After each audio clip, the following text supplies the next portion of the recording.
السلام علیکم ورحمۃ اللہ وبرکاتہ۔ بسم اللہ الرحمن الرحیم۔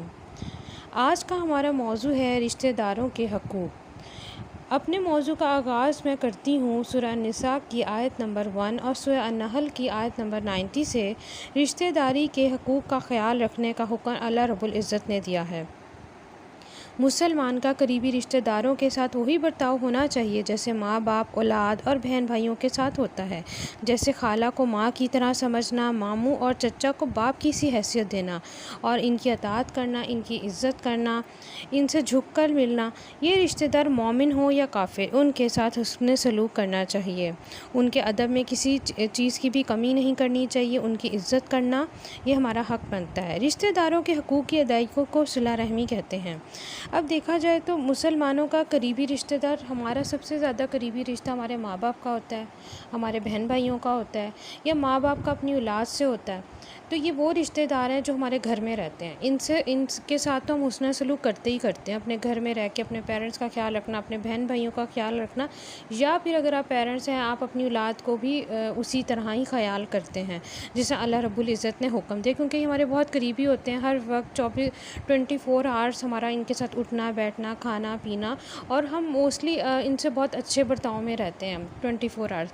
لیکن اللہ رب العزت نے کہا اسی طرح تمہارا حق ہے کہ تم یہی حسن سلوک اپنے ان رشتہ داروں سے کرو جن سے تم کبھی کبھی ملتے ہو، جو تمہارے گھر کبھی کبھی آ رہے ہیں، جیسے چاچا چاچی، تایا تائی، خالہ ماموں، ان کے ساتھ حسن سلوک کرنا۔ جیسے خالہ کا رشتہ ماں کی طرف سے بہت ہی کلوز ہوتا ہے، ان کو بھی ایسے ہی ان کا خیال رکھنا، ان کی عزت کرنا، ان کی بیمار پرسی کرنا، ان کی خوشی ان کے غم میں شریک ہونا، یہی آپ کا حسن سلوک اپنی خالہ کے ساتھ ہے۔ اسی طرح پھپھو کی جو آتی ہے، وہ ہم پھپھو کا رشتہ آتا ہے، وہ ہمارے باپ کی طرف سے ہوتا ہے، ان کو بھی ویسے ہی عزت دینا جیسے آپ اپنی ماں کو دیتے ہیں۔ ان کے آگے سے اولادوں کے ساتھ اچھے سلوک کرنا، ان کا اچھے سے برتاؤ کرنا، ان کی بیماری میں، ان کی خوشی میں، ان کے غم میں ویسے ہی ان کے ساتھ حسن سلوک کرنا جیسے ہم اپنے گھر میں اپنی اولاد کے ساتھ کر رہے ہیں، اپنے بہن بھائیوں کے ساتھ کر رہے ہیں، اپنے ماں باپ کے ساتھ کر رہے ہیں۔ اب ہم دیکھیں گے حدیث کی روشنی میں صحیح بخاری کی حدیث نمبر 5985 پہ ہے، صلہ رحمی سے رزق اور عمر میں کشادگی ہوتی ہے۔ ہم نے ابھی دیکھا تھا صلہ رحمی کس کو کہتے ہیں، رشتہ داروں کے حقوق کی ادائیگی جو ہوتی ہے نا، وہ صلہ رحمی کے۔ اگر آپ رشتہ داروں کے ساتھ حسن سلوک کرتے ہیں، ان کے حقوق ادا پورے کر رہے ہیں، تو اس سے آپ کے رزق میں برکت ہوگی، آپ کی عمر میں کشادگی ہوگی، یعنی کہ آپ کے رزق میں آپ کو اتنی بڑی چیز مل رہی ہے کہ انسان کے لیے دنیا میں ایک جینے کے لیے اس کا رزق بہت ضروری ہے۔ رزق کی فارم آپ کا کھانا پینا نہیں ہے، آپ کی صحت بھی ہے، آپ کا ایمان بھی ہے، آپ کا علم بھی ہے۔ آپ کے پاس اس وقت جو نعمت ہے نا، وہ سب رزق کی کیٹیگری میں آتی ہے۔ اگر ہم رزق کی کیٹیگری کو دیکھیں نا، تو اس کی ڈیفینیشن بہت لینتھی ہے۔ آپ کے پاس ہر وہ نعمت جو آپ کے اندر ہے، آپ کے پاس آنکھیں ہیں، آپ کے کان ناک، جو ایکسٹرنل آپ کی رزق میں آپ کی رشتہ دار بھی ہیں، آپ کی صحت بھی ہے، آپ کی اولاد بھی ہے، ہر آنے والی خوشی بھی ہے، یہ سب چیزیں آپ کے رزق میں آتی ہیں۔ اللہ تعالیٰ آپ کی زندگی میں نا کشادگی پیدا کر دیتا ہے، آپ کے رزق میں کشادگی پیدا کر دیتا ہے۔ اب دیکھتے ہیں صحیح بخاری کی حدیث نمبر 5987 پہ ہے، رشتہ داری کو جوڑنے والے کو رب جوڑتا ہے اور کاٹنے والے کو کاٹتا ہے۔ اتنی بڑی بات ہے کہ جو رشتہ داروں یعنی کہ سمجھ لیں کوئی رشتہ دار ہے، آپس میں نہیں ملتے، ہم رشتہ داروں کو ملا دیں گے تو اللہ تعالیٰ اس کو جوڑ دیتا ہے۔ اللہ تعالیٰ انسان کو کبھی توڑتا نہیں ہے اور اس کو کبھی چھوڑتا نہیں ہے۔ جو رشتہ داروں کو ہمیشہ جوڑنے میں لگا رہتا ہے، غلط فہمیاں دور کرتا ہے، دو بچھڑوں کو ملا دیتا ہے۔ کوئی اولاد اپنے ماں باپ سے بیزار ہے یا ان سے دور جا رہی ہے، اولاد کو ماں باپ سے ملا دینا، ماں باپ کو اولاد سے ملا دینا، یا دو بھائیوں کو یا دو بہنوں کو آپس میں ملانا ایک بہت ہی حسن سلوک ہے۔ اور اللہ رب العزت نے کہا میں اللہ رب العزت کو توڑتا نہیں ہے۔ آگے آتے ہیں جو رشتہ داری کو کاٹتا ہے نا، تو اللہ تعالیٰ بھی اس کو کاٹ دیتا ہے، یعنی کہ اس کو بھی ایک الگ سے ایک وہ بنا دیتا ہے۔ جو رشتے کاٹنے میں چکر میں رہتے ہیں نا، اس کو اس سے بات کی، اس کی بات اس سے کی، اور ان دونوں بھائیوں کو لڑوا دیا، ماں باپ کو اولاد سے دور کر دیا، میاں بیوی کو دور کر دیا۔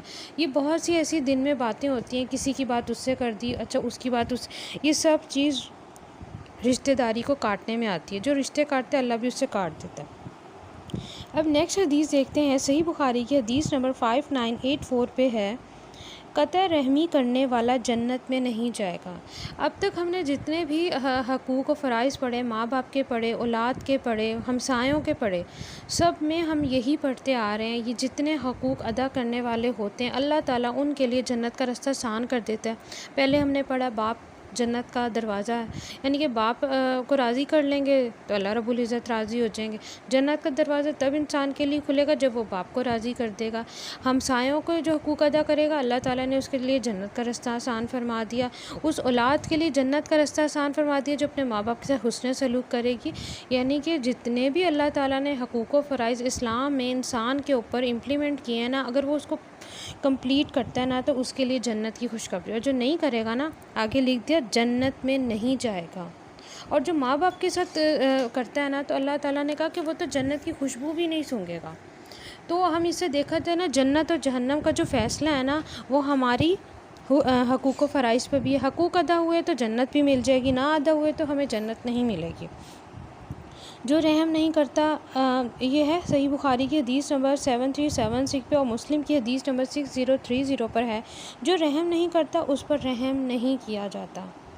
جو لوگوں پہ رحم نہیں، یہاں ہم پڑھ رہے ہیں رشتہ داروں کے حقوق، یعنی کہ ہمارے سب سے رحم کرنے کی کیٹیگری کون سی آتی ہے؟ سب سے پہلے آپ کے رشتہ دار ہیں، اگر آپ ان پہ رحم نہیں کر رہے نا، ان کی کسی بھی غلطی کو معاف نہیں کر رہے تو اللہ تعالیٰ بھی آپ کو معاف نہیں کرے گا۔ یہ میں نہیں کہہ رہی، یہ ایک حدیث میں آ رہا ہے، اور حدیث کبھی غلط نہیں کہتی، اللہ رب العزت کبھی غلط نہیں کہتے، نعوذ باللہ۔ تو ہمیں اس چیز کو اللہ تعالیٰ نے ہمارے سامنے چیزیں اس لیے رکھی کہ انسان ڈر جائے۔ ڈرانے والا بھی اللہ تعالیٰ نے انسان کو اس دنیا میں آپ سے کو بچائے، تم ڈرانے والے بھی تھے اور خوشخبری سنانے والے بھی تھے۔ اگر اللہ تعالیٰ نے ابھی جوڑنے والے اور کاٹنے والے کا حکم دیا، اللہ تعالیٰ نے خوشخبری بھی سنائی ہے اور ڈرایا بھی ہے۔ ڈراتا اللہ تعالیٰ انسان کو اس لیے ڈراتے کہ وہ یہاں پہ ایکٹیو ہو جائے، تم کیا غلطی کرو، ابھی تم صحیح ہو جاؤ۔ اب دیکھتے ہیں ترمذی کی حدیث نمبر 1923 ہے، رحم کا جذبہ بدبخت کے دل سے نکال لیا جاتا ہے۔ جو انسان انسانیت پہ رحم نہیں کرتا، اپنے رشتہ داروں پہ رحم نہیں کرتا نا، اللہ تعالیٰ نے اس کے اندر سے رحم کا جذبہ نکال دیا، وہ اس کو بدبخت کہا ہے۔ جس کے دل میں رحم نہیں نا وہ بدبخت ہے۔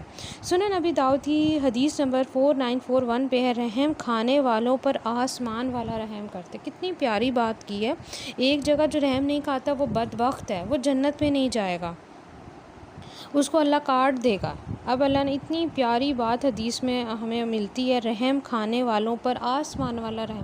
جو لوگوں پہ رحم کھاتا ہے، دوسروں کی تکلیفوں کو اپنی تکلیف سمجھتا ہے، رشتہ داروں کی تکلیف کو اپنی تکلیف سمجھتا ہے، اپنے بہن بھائیوں کی تکلیف کو اپنا سمجھتا ہے نا، اللہ تعالیٰ بھی اس پر رحم کرتا ہے۔ حافظ ابن حجر رحمۃ اللہ کہتے ہیں کہ رشتے کے تعلقات کے 3 درجے ہیں۔ سب سے پہلا رشتہ داری جوڑنے والا وہ ہے، یعنی کہ مواصل، جو دوسروں سے آگے بڑھ کر حسن سلوک کرتا ہے، نہ کہ وہ جس کی طرف لوگ بڑھ کر آتے ہیں۔ دوسرا پوائنٹ، المکافی، برابر کا بدلہ دینے والا، جو لیتا ہے اور برابر کا بدلہ دیتا ہے اور بڑھاتا نہیں ہے، یعنی کہ کوئی سے حسن سلوک کرے وہ بھی اس کے ساتھ ویسے ہی حسن سلوک کرے گا۔ اور کچھ ایسے ہوتے ہیں جو بڑھ چڑھ کے آگے ہو کے حسن سلوک کرتے ہیں۔ یہ تیسرا آتا ہے قطع رحمی کرنے والا، جس سے آگے بڑھ کے حسن سلوک کیا جاتا ہے اور وہ نہیں کرتا، جب دونوں جانب سے ہی کاٹنے کی کوشش ہو تو رشتہ کٹ جاتا ہے۔ فتح الباری کی حدیث نمبر 437 پر ہے۔ اب دیکھتے ہیں رشتہ داروں کے حقوق کیا کیا ہیں۔ اس میں دیکھتے ہیں اللہ رب العزت نے رشتہ داروں کے حقوق ادا کرنے کا حکم دیا، سورہ الاحزاب میں ہے، سورہ الاحزاب کی آیت نمبر 6 ہے۔ اب ہم یہ دیکھیں گے حدیث ترمذی کی حدیث نمبر 1979 پہ ہے، رشتہ داری کے حقوق کی حفاظت کے لیے رسول اللہ صلی اللہ علیہ وآلہ وسلم نے نسب کو سیکھنے کا حکم دیا۔ نسب سیکھنے کا مطلب ہے کہ آپ کو کیٹیگرائزیشن پتہ چل جائے کہ آپ کا کون سا رشتہ آپ کے کتنا قریب ہے، اور ہم نے اس کو کتنے، یعنی کہ ہم اس کی جانچ سکیں کہ یہ ہماری طرف سے ایسی کوئی غلطی نہ ہو، ہم کس طریقے سے اس کے حقوق ادائیگی کر لیں اور ہم سے کہیں غلطی نہ ہو جائے، ہمارے جنت کے راستے میں ہماری زندگی کی کشادگی، ہمارے رزق کی کشادگی، اللہ رب العزت نے اس کے لیے جنت کے راستے کو ختم کر دیا، وہ ہمارے لیے آسانی ہو جائے۔ اب دیکھتے ہیں رشتہ داروں سے حسن سلوک کرنا چاہیے، سورہ النساء کی آیت نمبر 36 پر ہے۔ اللہ رب العزت نے قرآن حدیث کے ساتھ ساتھ قرآن پاک میں بھی اس کی بہت تاکید کی ہے۔ جیسے اللہ رب العزت نے اپنے والدین کی اطاعت کی فرمانبرداری کا حکم دیا، اسی طرح اللہ رب العزت نے رشتہ داروں سے حسن سلوک کا حکم دیا۔ مسلم کی حدیث نمبر 6551 پر ہے بیماروں کی عیادت کرنی چاہیے۔ بیماروں میں سب سے پہلے ہمارے رشتہ دار آتے ہیں، کیونکہ ہمیں اور تو دنیا کے بیماروں کا نہیں پتہ نا، ہمیں کیسے پتہ چلے گا یہ بیمار ہے وہ بنا۔ سب سے پہلے آپ کو اپنی نظر اپنے دائیں بائیں آگے پیچھے رشتہ دار ہیں ان پہ نظر ڈالنی ہے، کون بیمار ہے ان کی عیادت کریں۔ بڑوں کی عزت اور چھوٹوں پر رحم کرنا۔ بڑوں کی عزت، اپنے رشتوں میں جتنے بھی آپ کے بڑے ہیں، ابھی ہم نے پڑھا بے شک وہ نان مسلم ہی کیوں نہ ہو، ان کی عزت کریں، چھوٹوں پر رحم کریں۔ یہ جو رحم کا لفظ ہے نا، اللہ تعالیٰ نے کہا جو رحم نہیں کرتا نا آسمان والا بھی اس پہ رحم نہیں کرتا۔ یہ ابو داؤد کی حدیث نمبر 4943 پہ ہے۔ ترمذی کی حدیث نمبر 1073 ہے، حادثے یا موت پر تعزیت اور تسلی دینی چاہیے۔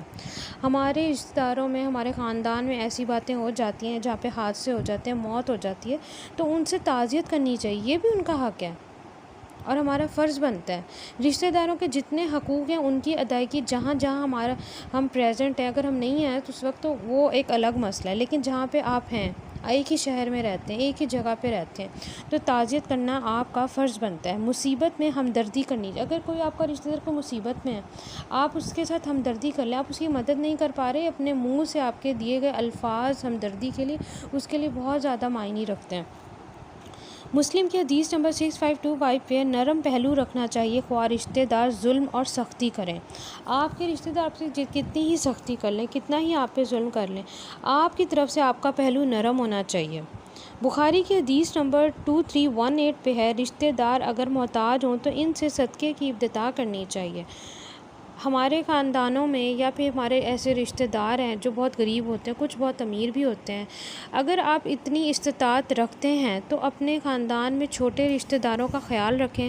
اگر وہ کچھ اپنی بہت ساری آسائشیں تو بہت دور کی بات ہے، اپنی ضروریات پوری نہیں کر سکتے، تو آپ جو صدقات ہم کہتے ہیں کہ اچھا ادھر صدقہ دے دیتے ہیں، یہ مسجد ہے، آپ مسجد میں بھی دیں، آپ ہر جگہ پہ دیں، لیکن جو آپ کے اس پہلو میں رہتا ہے رشتہ دار، اگر وہ کھانا نہیں کھا رہا، وہ کپڑے نہیں پہن رہا، تو یہ آپ کا فرض بنتا ہے کہ اپنے صدقے کی ابتدا آپ ان رشتہ داروں سے کریں۔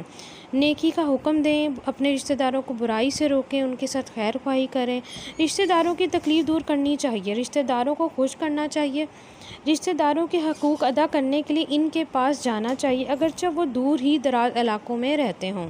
صحیح مسلم کی حدیث نمبر 6525 پہ ہے، رشتہ داری توڑنے والوں سے رشتہ جوڑنا چاہیے۔ جو رشتہ دار آپ سے رشتہ داری توڑ رہے ہو نا، آپ بڑھ بڑھ کے ان سے رشتہ جوڑیں۔ صحیح بخاری کی حدیث نمبر 5971 پہ ہے، قریبی رشتہ داروں کو زیادہ حق دینا چاہیے، یعنی کہ جو ہمارے سب سے زیادہ قریبی رشتہ دار ہوتے ہیں ان کا زیادہ حق ہے کہ ہم اپنی طرف سے جتنے ہمارے فرائض ہیں ہم ادا کریں اور ان کے حقوق کو پورا کریں۔ امید ہے آپ کو یہ سب سمجھ آ گیا ہوگا۔ انشاءاللہ ہم نیکسٹ لیکچر میں پڑھیں گے بہن بھائی